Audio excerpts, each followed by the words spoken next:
En compagnie de Jacques Toubon, qui est aujourd'hui notre invité, nous allons donc nous arrêter quelques minutes sur les priorités du ministère de la Culture. Avant de focaliser sur les points sensibles évoqués ce matin au cours d'une conférence de presse, j'aimerais savoir si, en temps de crise, il était vraiment indispensable d'entamer, disons, le budget de la culture. Je vous pose la question, car il représente quand même un peu moins d'1% du budget de l'État, Monsieur Toubon. Non, le budget de la culture, en fait, a été très peu écorné, puisque, en réalité, nous maintenons vraiment tout à fait l'essentiel. Nous maintenons en particulier presque intégralement tous les crédits qui sont déconcentrés, c'est-à-dire ceux qui bénéficient aux régions. Et nous avons maintenu nos priorités, par exemple, sur les enseignements artistiques, sur les formations, sur le patrimoine, dont les travaux, par exemple, donnent bien sûr du travail à beaucoup d'entreprises. En réalité, dans le collectif budgétaire, je peux dire qu'en ayant obtenu des diminutions de crédits sur les grands travaux, et en particulier sur la Bibliothèque de France, j'ai sauvegardé pour l'essentiel l'action culturelle. Alors justement, Monsieur le Ministre, vous dites parmi vos priorités, il y a l'éducation artistique, c'est-à-dire remobiliser le public. Comment comptez-vous vous y prendre? C'est vrai que j'ai en gros 4 grandes lignes de force de mon action. La reconquête des publics, mener une action en fonction de l'intérêt général, c'est-à-dire impartiale, c'est le rôle de l'État. Troisièmement, développer notre action culturelle à l'extérieur. Et enfin, s'appuyer sur des valeurs fortes qui sont nos valeurs, c'est-à-dire le patrimoine, la langue, la liberté de se penser. Et à travers ça, jouer notre rôle dans la société, par exemple pour le développement des activités économiques et de l'emploi, car la culture, ce n'est pas nécessairement non rentable, c'est aussi indirectement développer des activités autour notamment du patrimoine et créer des emplois, que ce soit dans le théâtre, dans le cinéma.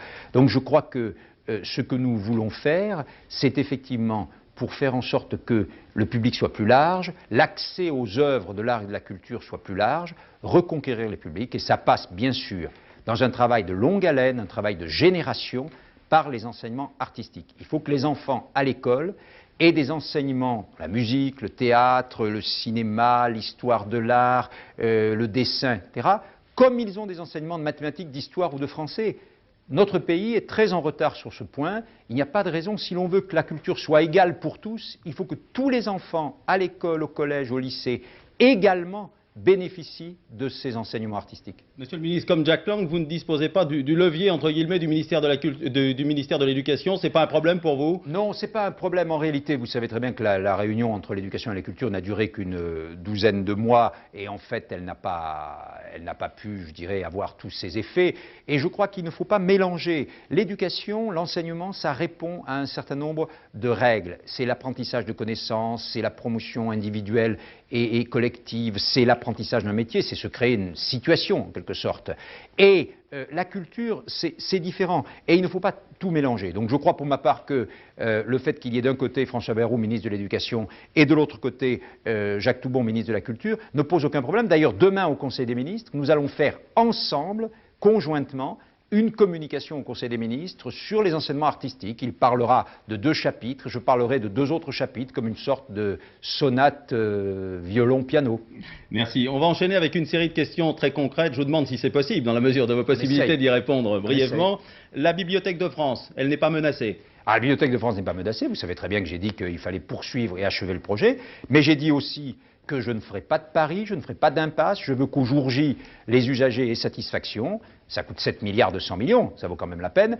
Et donc, pour cela, j'ai décidé de créer 2 groupes de travail qui vont me donner leurs conclusions, et je prendrai des décisions au mois de juillet. La Comédie Française, vous avez dit, il y a un problème de vocation et d'organisation. Qu'est-ce que vous faites? Je fais sur la Comédie Française, je consulte très largement aujourd'hui. Au début du mois de juillet, je prendrai des décisions, en particulier sur le renouvellement de l'administrateur. Alors, Monsieur le Ministre, on s'attend à une valse de nomination à la tête de la Comédie Française, la Criée, le Théâtre de l'Europe. Est-ce qu'on va assister à un jeu de chaises tournantes entre tous ceux qui dirigent déjà ces institutions? Pourquoi vous dites on s'attend à rien du tout? J'ai déjà dit, et je le fais, que ce qui me paraît le plus essentiel dans toutes ces institutions, notamment théâtrales, c'est les missions qu'elles remplissent. Et ensuite, Et il faut s'occuper des hommes ou des femmes qui remplissent ces missions. Mais je ne vois pas les choses uniquement en question de personnes. C'est pour ça que je veux réfléchir, que je veux faire les choses scrupuleusement, sereinement, sans me laisser presser dans un sens ou dans l'autre par les uns ou par les autres.